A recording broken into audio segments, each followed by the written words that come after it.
Bet man kaut kā neviļus gribas atsaukt atmiņā visus pagājušo gadu, šo laiku, tātad adventa laiku pirms Ziemassvētkiem, un tad jau kaut kā tā ir ierasts, ka pie mums uz Latviju atbrauc tas pats galvenais Santa Claus. Nu, un tagad atskatoties pagājušajā gadā, aizpagājušajā, nezinu, kāpēc nāk prātā tāda sajūta, kāpēc Santa Claus brauc uz Latviju? Tāpēc, ka viņam dikti gribas uz lielveikalu, jo viņš atbraucot uz Latviju noteikti iegriežas kādā lielveikalā, un tas iespējams tāpēc, ka tur aiz polārā loka laikam nav tā ierasta daudz to lielveikalu. Esmu bijis, dikti maz tādi mazas bodītes vien ir, bet izrādās, ka Santa Claus brauc uz Latvijas lielveikalu nevis tāpēc, lai patukšotu savu naudas maciņu, bet pats lielveikals Santa Clausam pat piemaksā, lai viņš tur iegrieztos.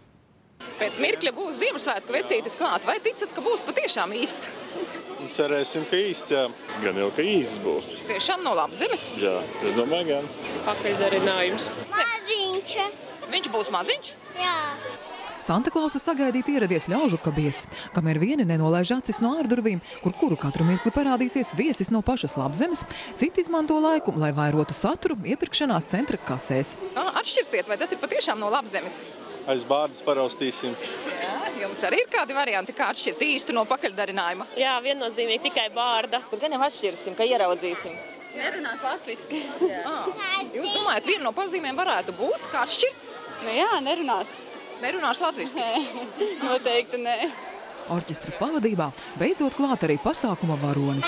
Pie Santa Clausa bārdas raustīšanas tikt gandrīz neiespējami, jo sirmo vīru no visām pusēm vaktē miesas sargi. Taču runā nudien ne latviešu mēlē.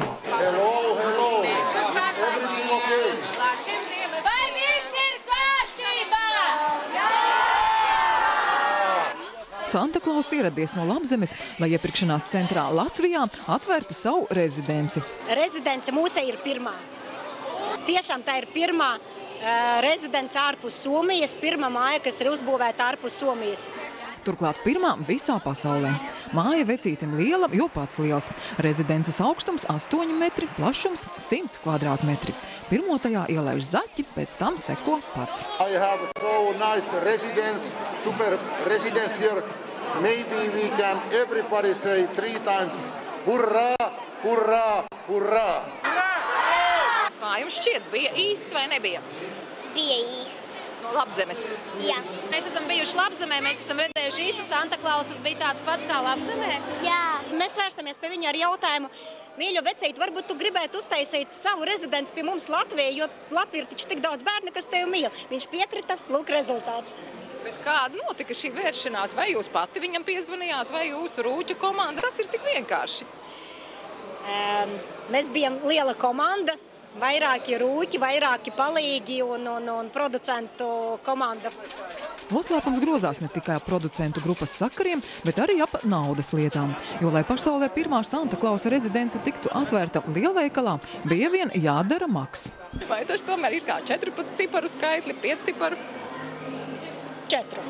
Visticamāk aprēķināts, ka ieguldītais 4 ciparu skaitlis atgriezīsies ar uzviju, jo uz Santa Clausu lūkoties ieradušies kādi 20 000 pircēju. Pie reizes apstaigā veikala plauktus. Tas jau ir sen zināms fakts, ka tas ir komercializējies vecīts.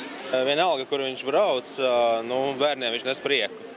Vai uz veikalu, vai uz ielas viņi satiek, vai vēl kaut kur. Tādā veidā tiek pievilināti klienti, bērniem mantiņas salikt saltētim riņķī, kas jānopērk. Es domāju, ka tas ir komerciāls pasākums, lai piesaistītu cilvēkus, lai iepirktos cilvēkiem.